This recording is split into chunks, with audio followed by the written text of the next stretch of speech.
Hi, this is Paula Ram and welcome to day 5 of Simple Hairstyles for Busy Moms. Today is the bun. You can do just a classic bun or a messy bun.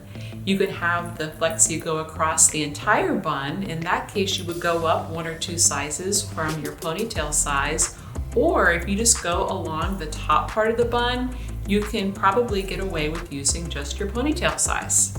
To do a bun with a leather 8, first you gather all of your hair in a ponytail, then you twist around itself, tucking the ends in. You take the leather looped part of the Flexi 8 and lay it across your bun. Take a hair stick, go in one loop along the scalp and out the other loop. All done.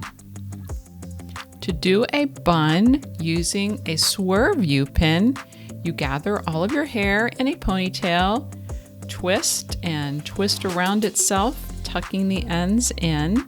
Then you get your swerve. You start with the curve of the swerve opposite the curve of your head. You insert the ends into the side of the bun, then turn and then insert along the scalp so that now the curve of the swerve is the same curve as your head.